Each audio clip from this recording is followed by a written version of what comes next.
A very good afternoon and welcome everyone to this webinar on a Saturday afternoon. And it gives me immense pleasure to be your host for today's session. I would like to first thank each and every one of you for finding time amidst your busy schedule and a weekend afternoon to attend today's webinar. I'm sure it's going to be really good and you're not going to repent this. We have a fantastic lineup of speakers today who are experts in this field and are here to share their knowledge and insights with you. Before we begin, I would like to take a moment to thank all our sponsors and partners for making this webinar possible. Special mention goes to all the Kerala IT parks, Women Inclusive in Technology, Technopark Thiruvananthapuram, Infopark Kochi, and Cyberpark for their support for this webinar. Some housekeeping before we start the webinar.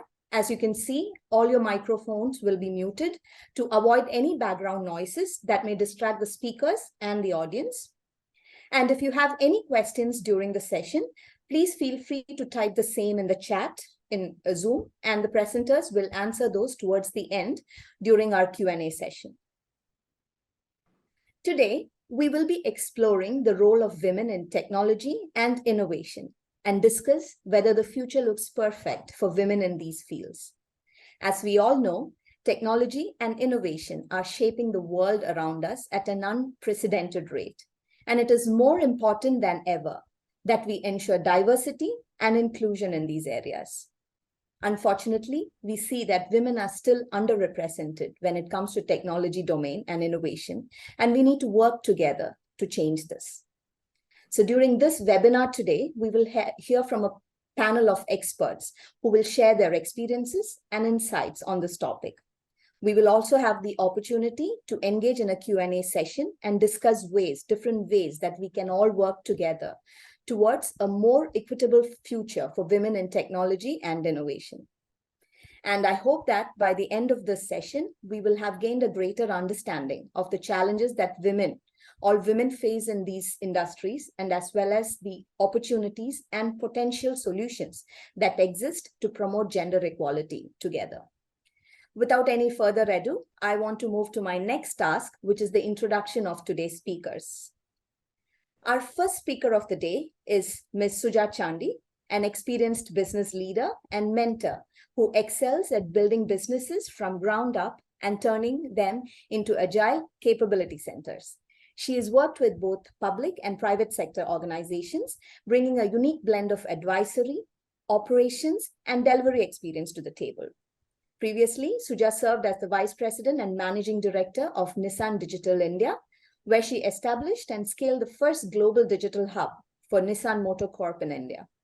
Prior to that, she served as the Vice President of Invest India and launched Agni, a national initiative to commercialize technology innovations. Suja is currently on a career break in Trivandrum and is enjoying her downtime before her next assignment. A very warm welcome to you, Suja, and thanks for accepting to join this discussion today afternoon. Thank you, Smitha. Pleasure to be here. Over to our next speaker, Ms Bhanurekha, who is the Associate Vice President of Service Delivery at Sutherland Global Services Inc. She's responsible for global contract governance, compliance, and change control with a strong focus on managing change, especially during the company's rapidly evolving digital transformation journey.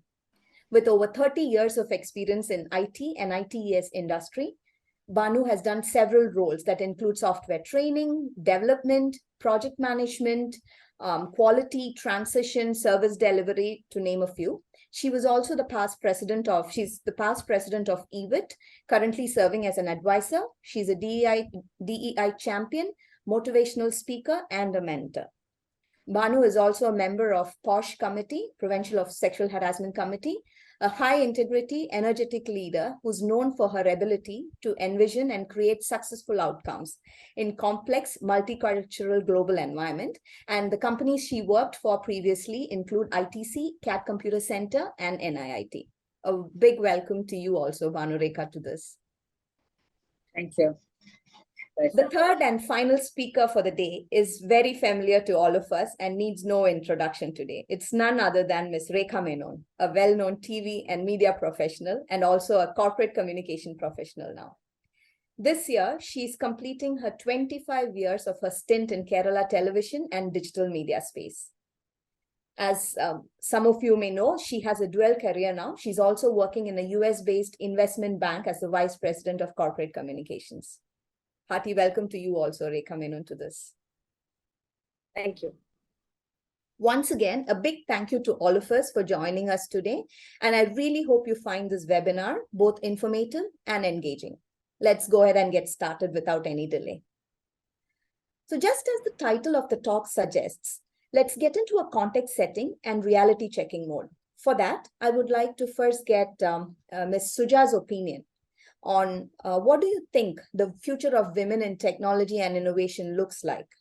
And what are some of the key trends and developments that we all should be watching out for? Suja, over to you. Okay, so thank you, Smitha. I think I'd like to start this discussion on a positive note, because from what I see and where I'm sitting, I feel that the future is bright, and for women as well.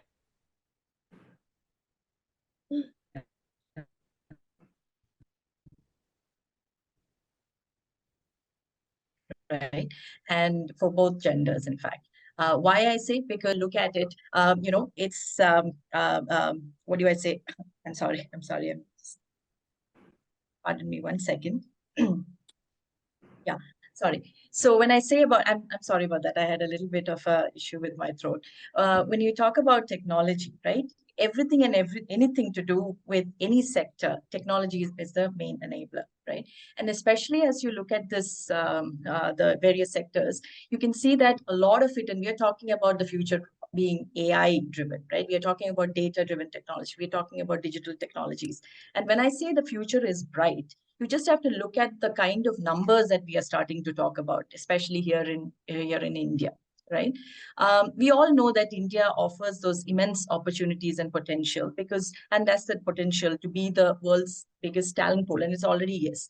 And if you specifically focus on something like AI, right, you'll see that India has the largest number of talent in areas like AI, ML, data-driven technologies, if I can say so, right? And especially, and for women, why I say it is bright is that more and more companies are starting to discover and acknowledge that it's important for women to be involved in every aspect of running an organization, because the more diverse you become, the better the market value it is for the firm. In fact, 10% of increase in the workforce, by hiring women is going to show around almost like a 7% increase in market value. So any customer focused company or any company that is gearing towards growth or is growth driven is going to look at having a workforce that is diverse, that is focused on equity, that is inclusive, and that is creating a sense of belongingness. And for all of that, they would have to look at hiring women and to make it that inclusive environment, right? So if you look at Technopark, for instance, or all the Kerala IT parks, we have around what 2 lakh employees here, and around maybe 42%, 43% would be women. But what you are looking at is also that a lot of companies are starting to look at hiring more and more women. And initially you see that a lot of, if you look at the graduates, the number of graduates that are coming in, around 55% of folks are coming in out of STEM related courses. We have around the supply is around 2.18 million. Out of that, 55% is made up of women graduates. But how many are actually coming into the workforce? Maybe around much less, right? 29%. But what I see when I say positive is that a lot of companies are making it a priority to hire women across all levels. And you can also see, and which we'll probably discuss down the road in this particular in this discussion as we go forward, is that initially 60% of the workforce, when you go hiring in the freshers 0 to 5, are made up of women, and then that drop starts in, right? So at supervisory levels we get around maybe 20% of women as part of that supervisory level, and even less when we go upwards, right, in maybe around 10%. In fact, a statistic which is quite not very flattering for women is that only 3% of the CEO related roles held by, in tech companies are held by women. So now that is a statistic that we need to work towards to kind of, change, right? And how do we do it? I think there are a lot of ways that companies are already doing. And one segment that I feel that is, to include more women and experienced women at that we are always not looking at is people who have taken a break and who are kind of coming back into the workforce. A lot of companies, like I said, who are focused on those 4 parameters are making an effort to hire women, right? And in terms of the trends that are seen, everything is data and digital driven, right? So you see that there is a lot of focus on getting on women upskilling themselves. In fact, an interesting stat that came out, I was reading on an interesting report which said that from NASCOM, which said that almost the enrollments in courses, in courses, online courses, provided by Coursera or Simply Learn and Upgrad and all that, has grown by 45% over the last 1 or 2 years, especially during COVID, because women are finding it easier now to be, since most of them are working from home or following a hybrid kind of work model, to kind of get in and be able to invest some time in themselves to kind of, upskill themselves. And they are becoming job ready, and especially because these women, a lot of them, some of them are of course beginners, but some of them have already had their experience working and have taken a break, and they are just looking to upskill themselves and, be job ready and be coming back into the workplace. And in fact, so that also is a very positive trend that I see. And as we as we go along, if you can look at it, when I say future of AI, it's important. Future is AI. It's also important for women to come in, because you've already heard, there are a lot of instances where AI could be, extremely, extremely helpful and the way to go in the future. But there is a lot of biases that creep into the system. And unless we have more women or a diversified kind of workforce coming in who are going to be sitting down and focusing on things like this, these kind of inherent biases are going to creep in, which is not going to give the results that could really be generated out of, AI driven technologies, right? So I think from all of this standpoint, from a digital driven, as we go into a more digital driven kind of environment, it's a positive trend, and a lot more women will be getting into the space. And just that they need some support from both companies as well as the social support to kind of, make their presence known.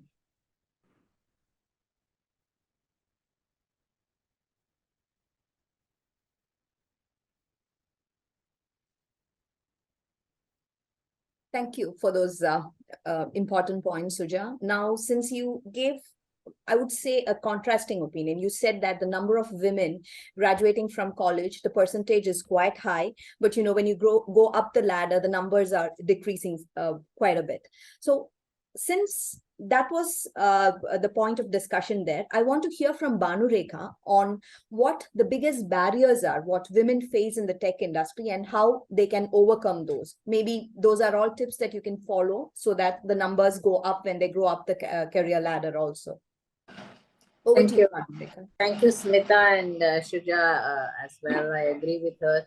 But yeah, some of these barriers that exist are perhaps gender agnostic.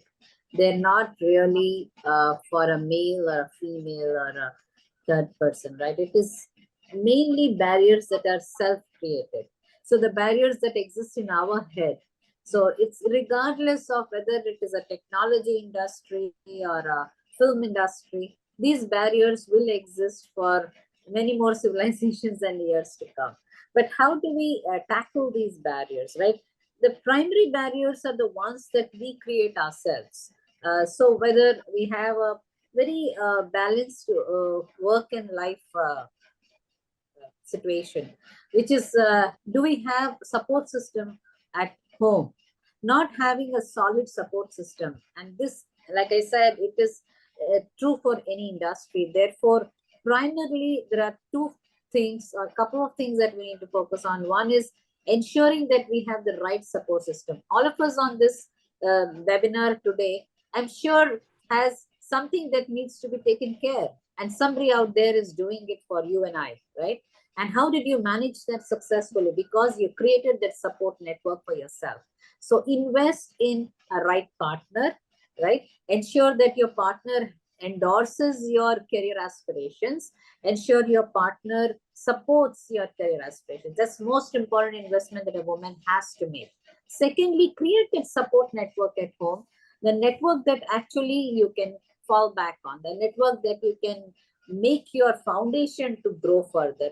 And that is extremely important. Once these two things are taken care, that's when you have to look at the other barriers that come, which are not having enough perhaps mentors or sponsors, or not having enough role models. So when we talk about women in technology, I'd like to give you one example here. One of my team member, Rachna Gupta and Vishal Gupta, both of them worked for me in Sutherland several years back. Today they have launched their own company called Gynoveda, which is basically, it leverages Ayurvedic science and tries to give solutions for all gynec issues that women face. It is by the woman for the woman, right? And what do they do? It's an AI-based platform. They have a beautiful research that they have done on all the Ayurvedic solutions for problems that women face, whether it is to do with periods or childbirth, menopause, different issues that women face at different phases of their life, and how Ayurveda comes to rescue, based that on an AI-based platform. And today they have got their second round of funding. They are extremely successful, and I see really cute babies pictures coming on Gynoveda Facebook page, which shows that this is such a successful and joy-giving platform. So did they not have barriers? Did they not have any issues? I can tell you, when they started off, they had different issues, whether patenting issues or technology collaborations and all of that. Now, AI is both a blessing as well as it can be a potential tech hazard as well. We have to carefully choose the side of AI or any technology for that matter. How do we leverage a technology-enabled solution that actually helps us to progress further and manage those outcomes or glitches that come out of it? So the biases, the barriers that are there here are primarily the growth aspiration that we have versus the opportunity. I'll give you our own example in Sutherland. When I do roundtables with women, a lot of women say, hey, I don't see opportunities for women, and I don't see any of these growth opportunities that are coming. I said, oh, then I went back to my HR and said, you know what, we need to do focused campaigning to ensure that some positions and roles are only for women, and let's do a solid campaign around it. So when we did the campaign and said, hey ladies, these are the roles for you, this is where we'll train you for a quarter or two, and then you can get into this team and then grow to be a team leader or a team manager, and the takers are few. Why is that a problem? You told me that there are no opportunities. So when we are presenting you those opportunities, you are not really grabbing them. Then they come back, no, I'm very comfortable in what I am doing, which means it's a risk if I take up something new. Is it going to help me, or will I have to sacrifice a lot of my time on learning? Is there going to be a risk? So two barriers that we create for ourselves is our risk-taking appetite. Are we taking the risk enough? So we have to, if you want to see success, we also have to face a little bit of the risk. But yes, has to be a well-informed, well-calculated risk. So the ROI on that risk is absolutely stunning for each of us to experience. Secondly, most importantly, when there is an opportunity, we are all settled in our comfort zones. My request to most women on this session is on the webinar is to come out of the comfort zone. That is the biggest barrier that you have seen. There are multiple opportunities and platforms. Suja also mentioned there are Udemy, Coursera. Learning is absolutely out there for you to grab. You have learned enough, but how are you going to apply to it? And there is no 100% ready or learning for any role in IT, for example. If you know 50%, feel confident, go for it. That's the biggest difference between a man and a woman. A man is 30% ready, you still say, let me go give it a try. Whereas a woman is 70% ready, she'll still say, no, I don't know anything, I have to learn. I think we need to come out of those barriers that we have created for ourselves. Otherwise, the other barriers that are there, the pay barriers, the flexibility barriers, those are always going to be there. Therefore, I started off saying that have a supportive partner, have a supportive network at home, so that that big ticket is taken care, so you can focus on your career. Over to you, Smitha. Thank you. Thank you for those insights, Banu. So now we already have a couple of takeaways after the first two questions. AI is the way to go, the support system, go learn, and don't wait for things to come to you. Try to go and grab those opportunities, come out of your comfort zone. And we have more to go. So now let's hear from Rekha, who's from the media fraternity.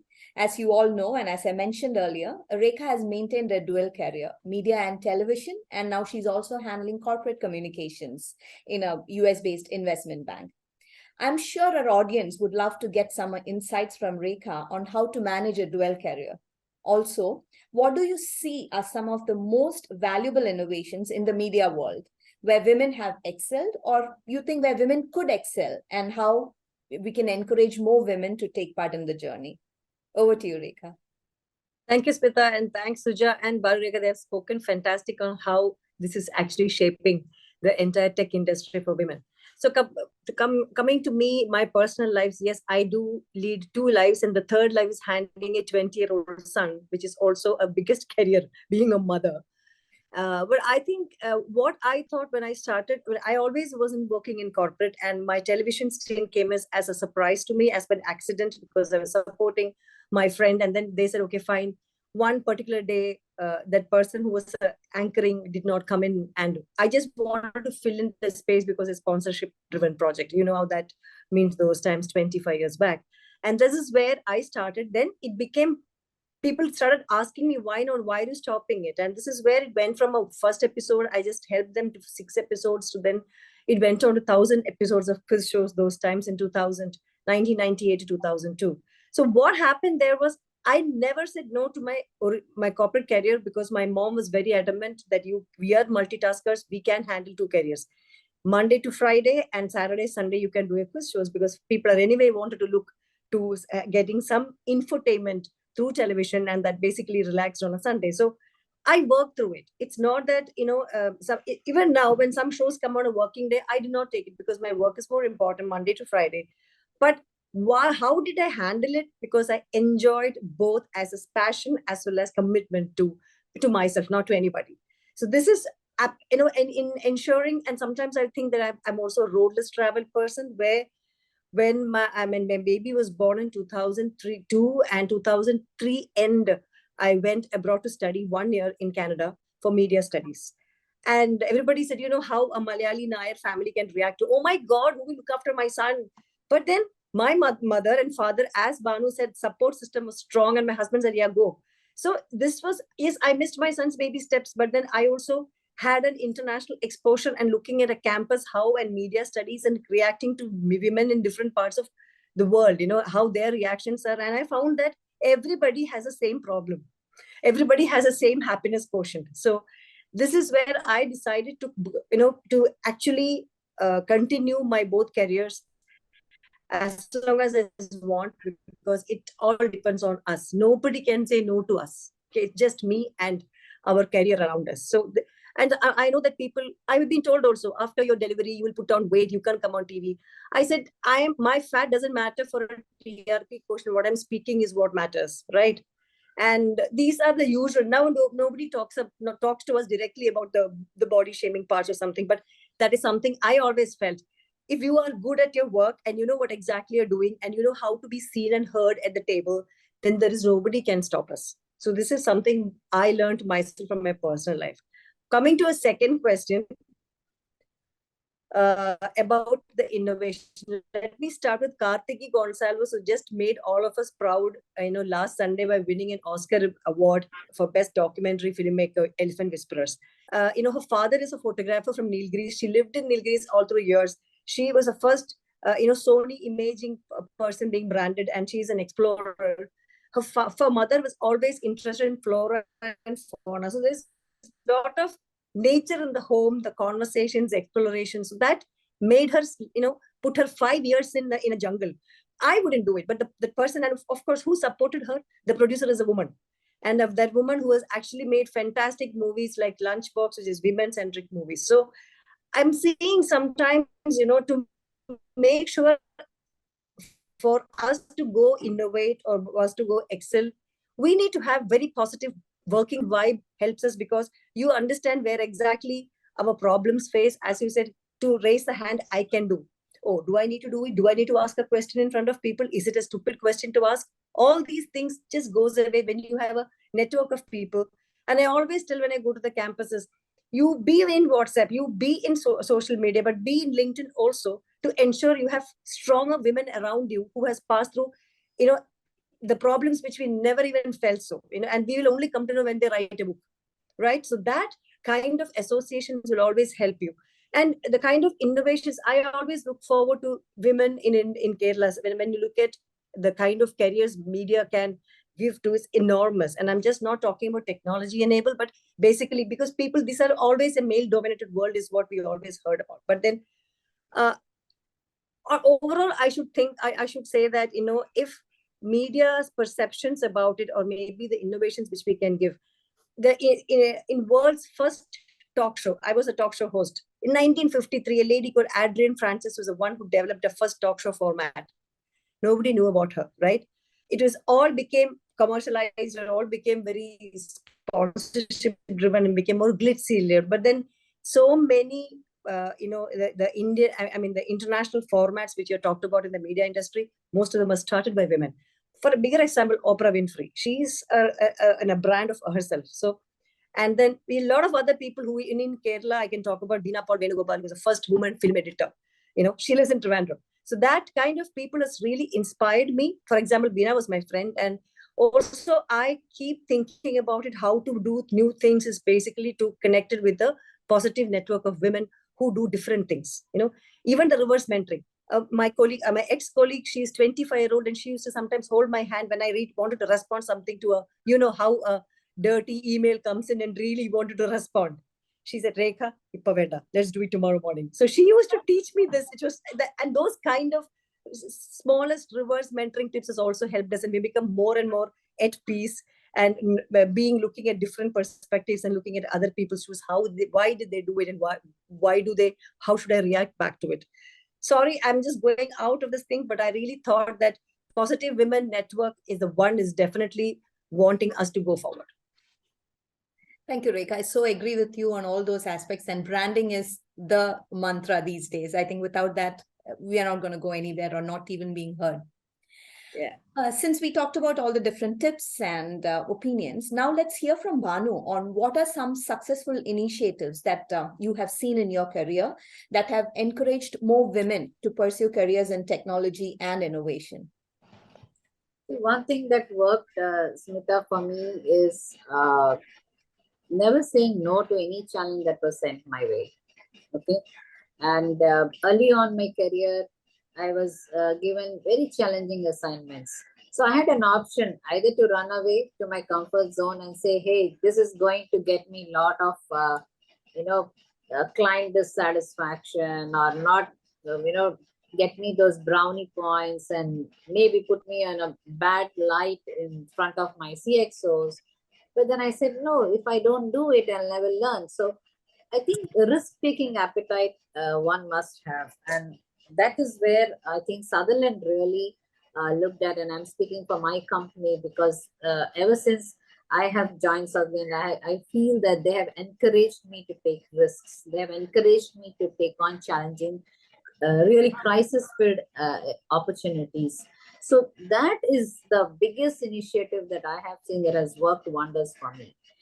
Yes, few years initially, you will see a lot of stress, you will see a lot of pressure, people are impatient for results, the client side, your own organization. And while everybody wants results, not many will be coming forward to help you with resources or technology. So one of the most important initiatives that I have seen is creating an ecosystem that helps people to thrive in a challenging environment. See, today's environment and in future also will be challenging, especially in a digital era where most companies are not just in a brick and mortar setup, but they are in a blended setup which is a hybrid model, which is both brick and mortar as well as a online store. So when you have customers swinging between a brick and mortar store and online purchasing. How do you handle such customers? How do you leverage those?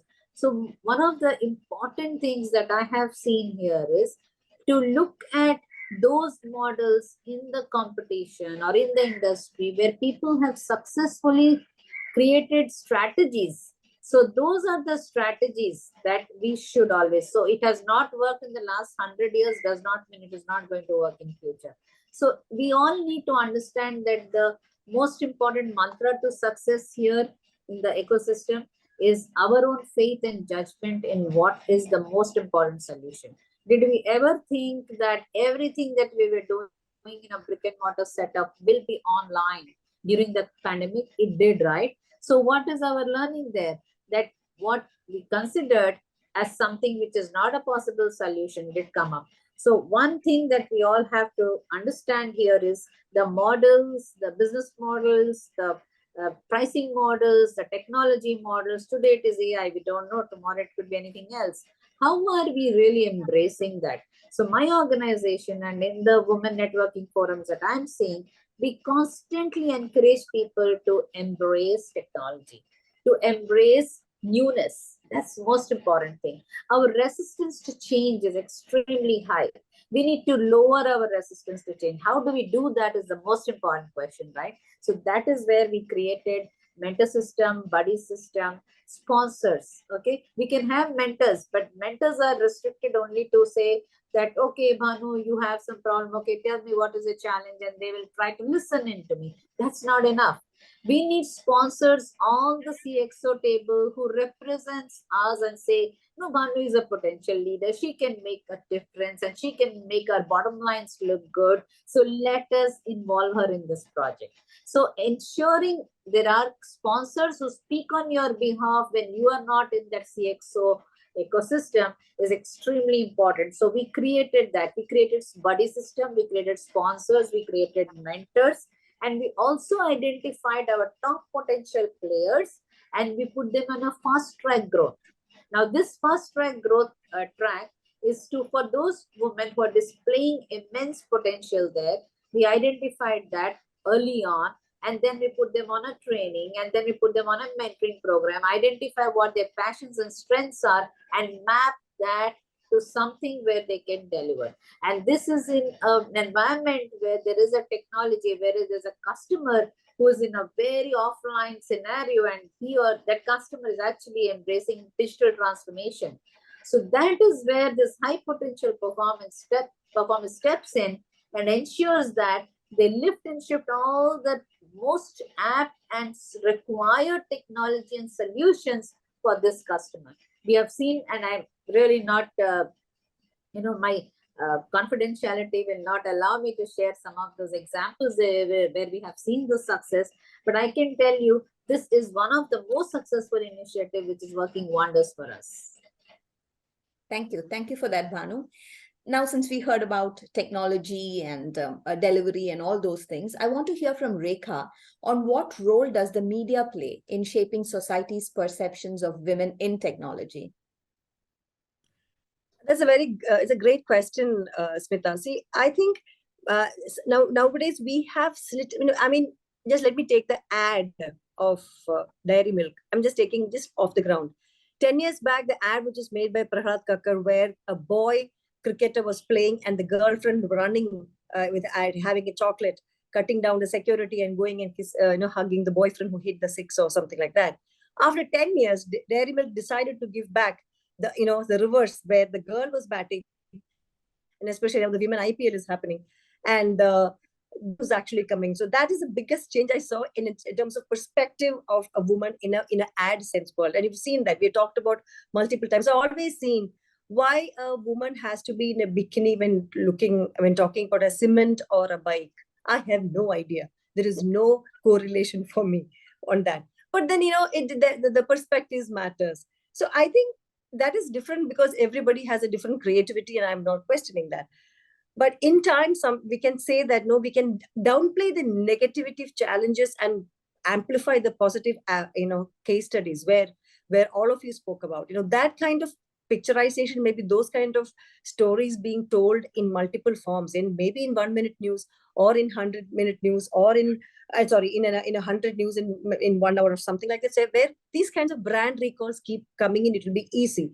And adding to that, when I know when the whole media scene is evolving, and I've started as a pioneer, maybe when you say, I was the first person in an Asian studio where this is like 51 men and 3 women started off. So there is no question of being answering or something, but me being allowed to talk to, I never had anything as a man or a woman difference. I keep talking to all of them. I finally became 52nd man in that group. So this is where I decided to bring in my thought process, because sometimes I would not know, because I studied environmental science, and I'm just seeing the first time all these, what you call the big camera. So to ask and inquisitively understand is what basically we should do. And how media can play this, and the role here is not for also the sake of media as such, but it's all from us. How do we do this personally so that somebody can catch up? Right now, it doesn't need to be a TV news channel. It can be own Insta reel. It can be own Facebook post. It can be own LinkedIn followers. So make sure that you are, your reputation always about what Bhanu says. This girl has a potential in a CXO meeting. So people talk about you when you leave a room. That's your first reputation. But that reputation comes through your work, your what you call your conversation ability to talk about anything. If you talk about something happening, okay, fine, let's talk about it. Then you need to have an opinion there. So these are the things where you have to have a brand recall. That's personal branding through organizational growth is very, very important. So forget it's media or anyone, but it's all depends on us. And another biggest point I wanted to adding to Bhanu is like, I recently went through a mental health healing program. So there was a campaign which we did called "It's Okay to Be Not Okay," right? We need to talk about it. And that is in this technology, your career, because it's difficult for a woman to also come back after your childbirth and coming back and getting into the technology scene. For anybody for that matter, you have enough things in your mind, and that needs to be. So the positive networking along with that, if you have also a way to express that your mental health status, you can call it psychology, depression, whatever, but then that mental health problems should be talked to fellow women, fellow men, maybe your daughter, maybe your son, maybe your aunt, anyone. But that is most important for us to be happy all the time. Thank you. Thank you for that, Rekha. Over to you, Suja. Been seeing a lot of startups emerging in the tech industry. And, in the newspapers, we see some people getting funding, multiple rounds of funding from abroad and India. And we can see news updates very frequently and their success stories.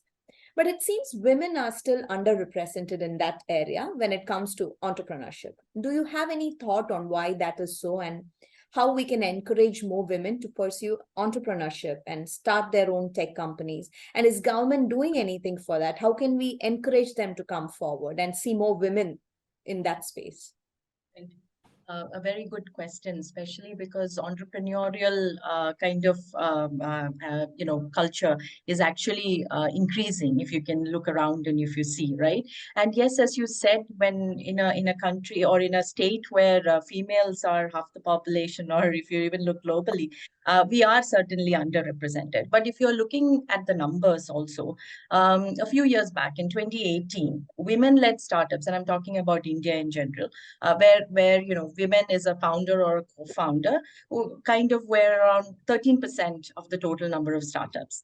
This over the last few years over the last 4 years has actually increased to around 17, 18% or so. So, slowly but surely the numbers are increasing. If you look at Kerala, for instance, and Kerala is widely regarded as an excellent place for startups to grow and thrive, because there is a very supporting system that is in place, right? Of course, as you can always improve on it. But like I said, if you look at the overall Indian ecosystem, startup ecosystem, Kerala is on one of those leaderboards, right? And especially for women, like when you mentioned that challenges, and I think when my fellow panelists were talking about challenges, and it doesn't just have to be entrepreneurial, or if you are an entrepreneur, but whether you are in a corporate system or in a way you're doing your own business, some of the challenges faced are similar, right? But for a woman entrepreneur, first of one of the things I've come across, and many women I have spoken to, say something about being taken seriously,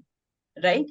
Because they always think this is maybe a hobby, this is something that you're doing on the side, but how do you get them to take you seriously? And I think that equation is changing a little bit, because of course, that needs to change along with the cultural, perceptions, the kind of discriminations we have faced traditionally. All of those things need to, the societal bias that is there, all those things need to change to get over these. And it's not going to happen in a day. As I think Banu said, change is always the most difficult, right? People are just comfortable in what they're doing, so it's always difficult to get that change in attitude, change in perception.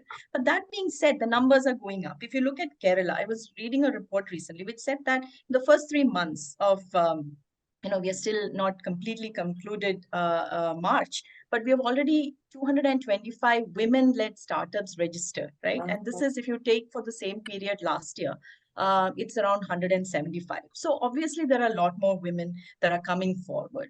And, of course, there is a lot of women, and I always feel, women make such good leaders because you are able to see a lot more, wider perspective. You have that empathy in you. You are able to understand what the customer or, the person you're selling to wants, right? Or your employees want. And I think one of the things we kind of tag on to women is we are not risk takers. But I would again seek to kind of dissuade you from thinking like that, because there are so many instances where women come with risk-taking ability. And I will tell you one story, and this is nothing to do with entrepreneurial, but again, it's a challenge that is faced by women in public sector, private sector, entrepreneurial system, any of those things, right? When I was in Spain, we had that lockdown 2020, everything was shut down. Spain, we were living in Madrid, completely everything was shut down. And Madrid and Spain kind of thrives on their tourism economy. Now, at that point of time, they had elected for the first time a woman leader for the city, right? City as in the province, right? So it's something akin to a chief minister, Isabel Ayuso. Now, a lot of the others, so as the numbers started decreasing, but there was also, and they kind of kept that lockdown going, there was also a sense that people were losing their livelihoods because, if there is no tourism, if there is nobody to shop, things are going to mom and pop shops, or things that were run by people, businesses were going to be impacted. There's a whole lot of issues that were cropping up.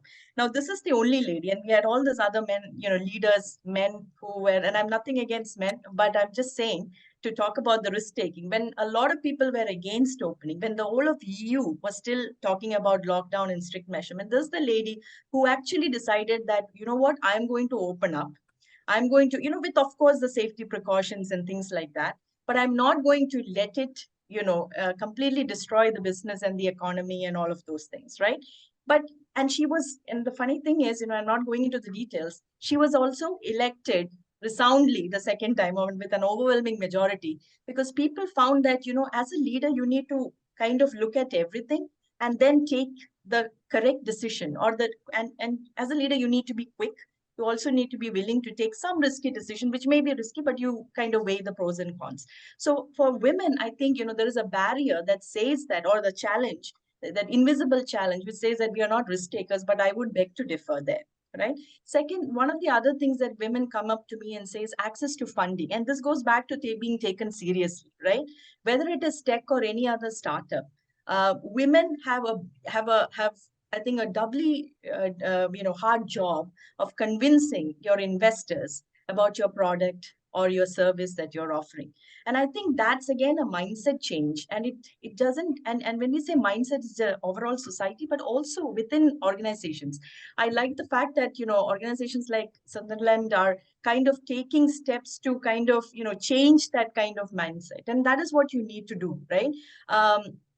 When I was running Nissan, we had something called SWAN, right? We actually started it called Super Women at Nissan, right? Because the women community was still very few within the organization, but it was a very strong and talented community. And so for Women's Day, this was launched in 2019. And, the point was to encourage women. And we talked about supportive network and all that. Whether you're an entrepreneur or whether you're working in the private sector or whether you're in the public sector, you need a good set of folks backing you, right? If you're single, you still need to have a significant other who could be a friend, parents, whatever it means. But you need someone who can be your sounding board, who can be your mentor, because some days are going to be tough, right? And it's okay to fail. That is something I always keep saying. If you're going to fail, fail fast. It's okay.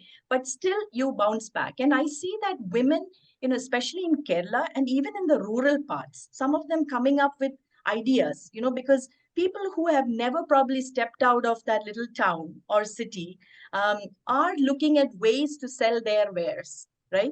And recently I was talking to a talented woman. Her name is Chandravandana, and she was talking to me about her particular organization where she runs, she helps women, be trained, as well as, some of the women, and she sources. She has this retail store, online retail store, where she focuses only on women entrepreneurs who are selling their products, and they look at quality and all of those things, which is fine. But the point is, we need to create more avenues and platforms for women entrepreneurs. And if there is that kind of,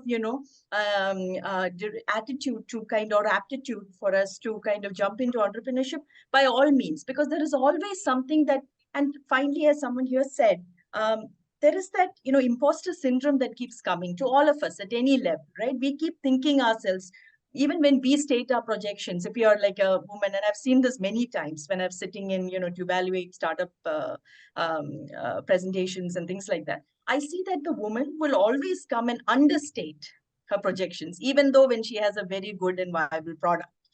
Right? The point is, because we are nurtured as a woman to always be humble and, do not kind of tout our own horns. But that is changed, and it's not about being overconfident, but it's about kind of sharing facts. It's only about facts, right? But the point is, be confident in what you're offering. Be confident in presenting.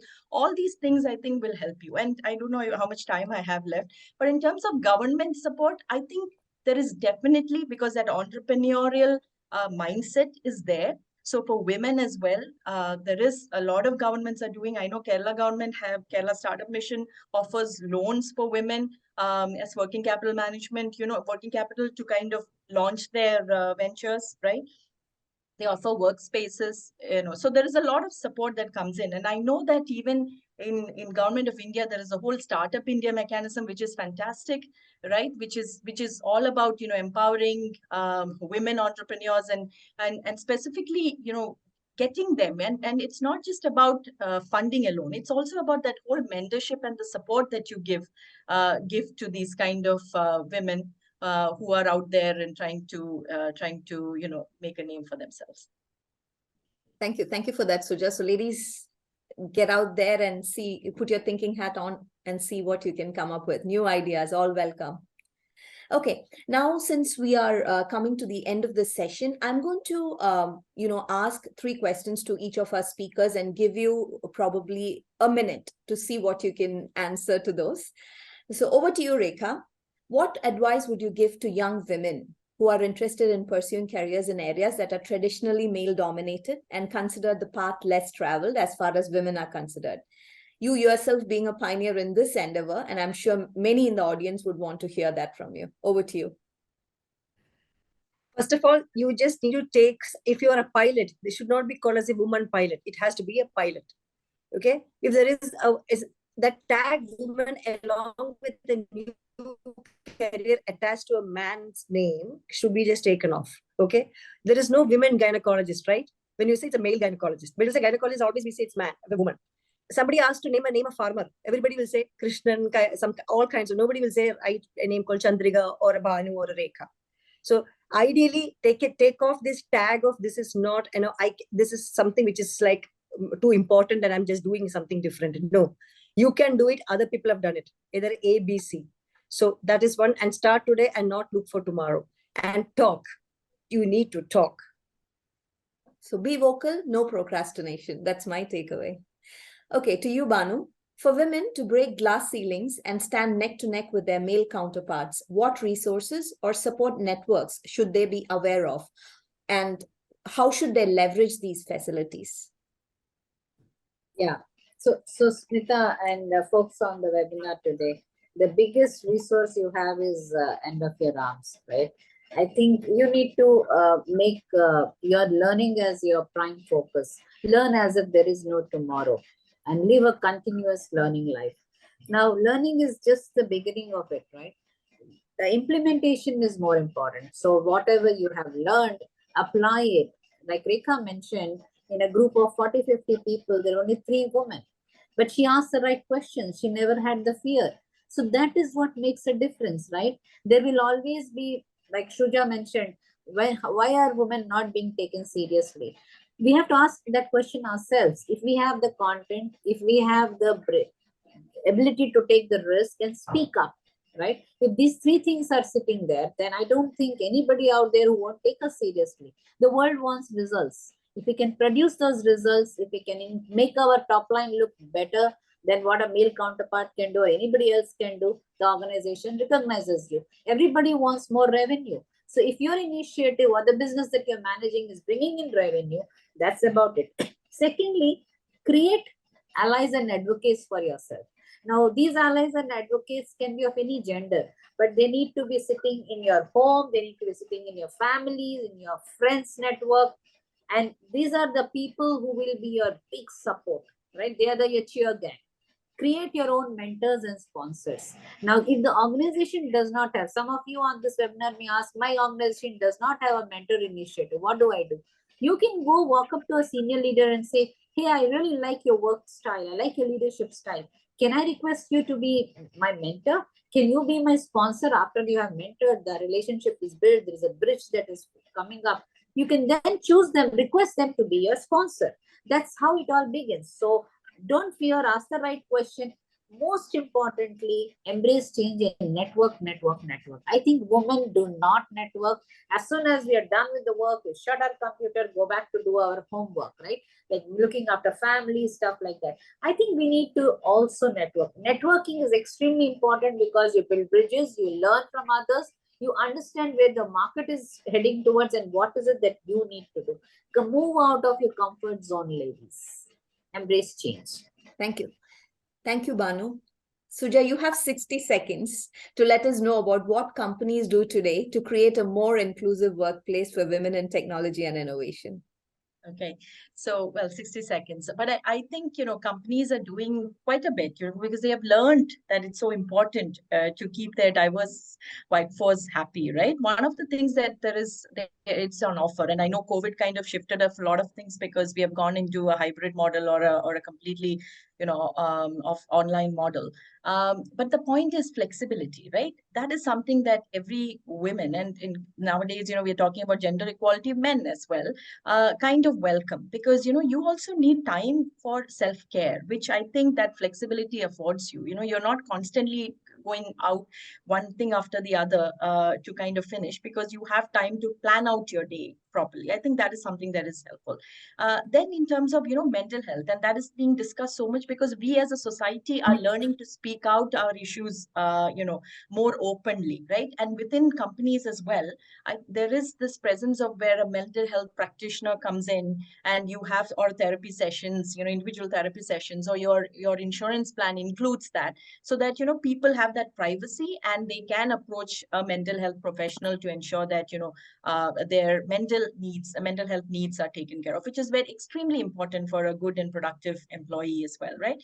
Then other things we have always talked about, things like once we come back to the workforce, if you are a working woman with young children, you should look at providing daycare facilities or giving access to something that is nearby, so that people don't have that, worry about where is my child and are they in a safe zone, right? So couple of these things. And then the buddy system, like I said, we create women networks, but it's not inclusive. It's not just, including women. It is also welcoming the men who are supportive of women growing to come in, because at the end of the day, if you're advocating for gender equality, men who are around you have to be considered, and they also need to understand what is it that the woman wants, or what is it that they need to help their colleagues, grow in the workplace. And let me tell you, I have come across a lot of men who are equal supporters of women and women's, upward movement. And I've had personally in my life a lot of good mentors, leaders who have men, but who have given good direction in the course of career. So the point is that you need mentorship. You need that kind of, your other needs are taken care of, your mental health needs are taken care of, and you're creating a very good place to come in where you can focus on your work and grow. Thank you. Thank you, Suja. So we are quickly moving over to our Q&A session. And we have the first question ready, and it is quite in line with what you just answered. So I think I'm going to read it out to you. Mental health and resilience is a big issue in the digital world with its hybrid remote work model. This has gender-specific reasons too, and how we can address this. I mean, who wants to take this? I think we can probably add on to what Suja just did, because Suja did address few things under this question. One thing go ahead, Suja. Go ahead. No, I think it was Bhanu. I can go on.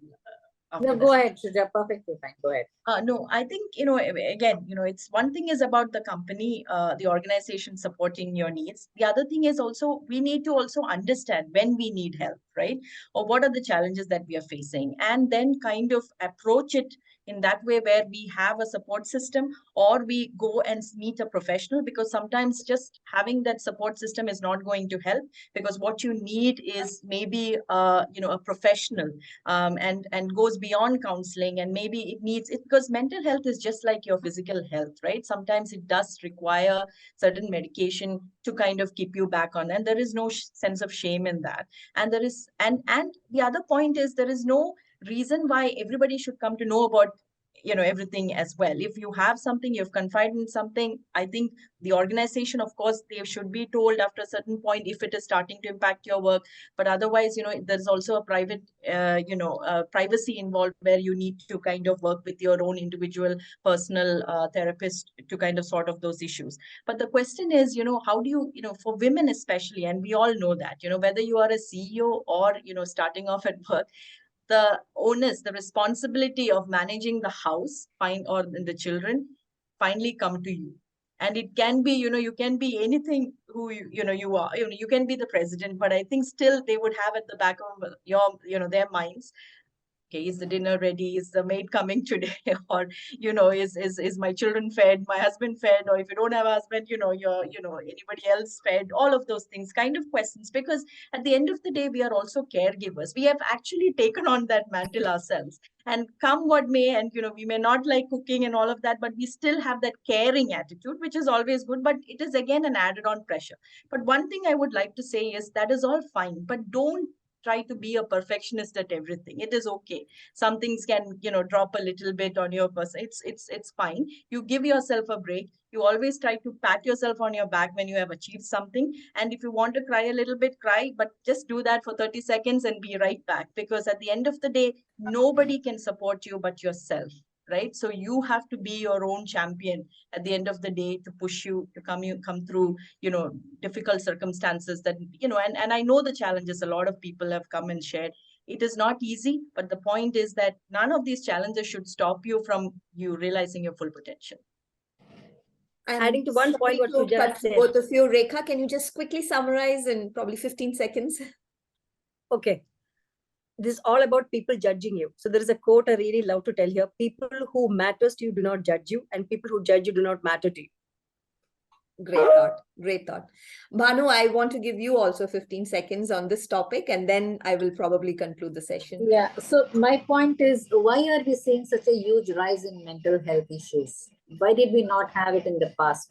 So there are some research thrown analysis which says that a lot of nuclear families today and lack of communication within the family system, right? So especially when people are working from home, the communication system is kind of faltering today. There is a problem.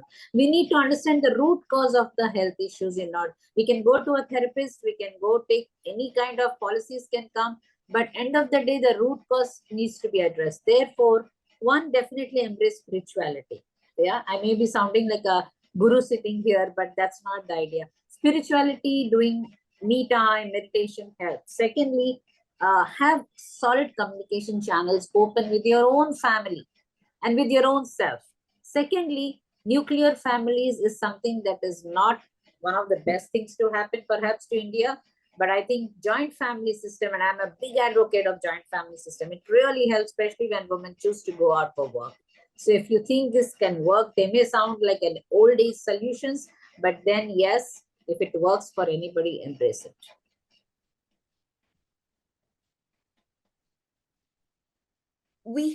I want to take one more question here, and let's see whether we can answer that quickly as well. I have seen gender as a factor in role promotions, irrespective of the great work or the ability to perform. Leaders, including women, have a thought process that men can handle the role in better ways. Then round-the-clock availability, even when it is not expected, is considered. What are the suggestions to handle this? Who wants to go, Bhanu, Rekha, or Suja? Like I said earlier, like I said earlier, there will be challenging opportunity. And I gave my own example where there were challenges, but if you had the risk-taking appetite and you walk up to your leader and say, hey, this particular role that is there up for grabs, I like to give it a try. If your manager is a woman, and the question says that even women leaders do that, they believe that men will make a better fit to this role. That so it is always on mentality that we have, that if you are there, you should be always available for your leader. Now you can make that possible, but you need to define when you're completely not available for your family and all that, as well as for your work. So you have to demonstrate that leadership, that potential. Like I said earlier, demonstrating, you have to earn that faith. You have to demonstrate that courage. You have to demonstrate that not just appetite, but capability. Most important thing is capability. If I'm capable, you will not look at me through a gender lens. You will look at me as a person who has capability. So capability, end of the day, defines everything. If your question is there is capability and yet there is no reward to that and the role is not being given, go walk up and ask for it. Go ask for it. You have seen Rekha Menon's example here. In a group of 50 people, 3 women, she made it to being such a successful person. I don't think we need more examples from this group today. Yeah, I think just wanted to add exactly what what Bhanu, you were saying. The point is that gender bias, there is always going to be some of it, right? You can't think of a perfect world and assume that everything is going to be perfect. But the point is that you have a conversation, because if you feel that you have been overlooked for a promotion that is rightfully, do not get aggressive or emotional. Take it in a very factual ways. List down your points, go sit with your manager and say, listen, this is what I have contributed. This is where I have made the difference. What is preventing? Because one of the things is you also need feedback as to what was really the reason that you may not have been promoted, right? There may be some other reason that you don't know. So sometimes, we also tend to think that negative aspect, right? Okay, somebody got promoted because sometimes it may be true, unfortunately. But the point is, unless you know and you hear it from somebody who is not your manager, you have to take that and, assertively but politely go sit down and ask. Then secondly, as Bhanu said, and I have done this in my career, because, sometimes you don't have, you're jumping off a cliff where you don't have, any of those information right in front of you, right, to make the path smooth. But you say, listen, if you are offered a job on a rocket or a seat on a rocket ship, I always say you take it. You take it. Don't ask which seat, which, in the back run, nothing. You take it. If you're given an opportunity or an incremental, even if it is incremental, grab it, right? Because that is the way to kind of showcase your potential and capabilities. Bias is always going to be there, which is what we are all fighting for. And I think we will continue to fight. But I think more and more companies are are beginning to appreciate the kind of capabilities women will. And we just have to speak that out and be heard in an organization. Thank you. And with that, we've come to the end of quite an insightful and fruitful session. And I hope you all enjoyed this every bit as I did too. And once again, thank you to all our panelists who are here, the participants who joined us today, and our partners and all the IT parks that supported us to host this webinar. to discuss the future of women in technology and innovation. I think we've covered a lot of ground here and explored some very important and challenging topics, from the challenges women face in the industry to the exciting opportunities that lie ahead. It's clear that we have a lot of work to do, but also a lot to be hopeful for. And as we wrap up, I want to emphasize the importance of diversity and inclusion in technology and innovation. We need to ensure that all voices are heard and that everyone has a seat at the table. I think you all agree with me on that. It's up to all of us to support, empower, and uplift women in the industry and work towards a more equitable future for everyone. And I also encourage everyone who attended this webinar today to continue this conversation beyond today's webinar. Let's keep pushing for progress. Let's keep fighting for a world where women are fully represented and valued, especially in technology and innovation. Thank you again, everybody, for joining us, and we look forward to continuing this important dialogue. Thank you again once, everybody. Bye-bye, and have a great weekend. Thanks. Thank you. Thank you.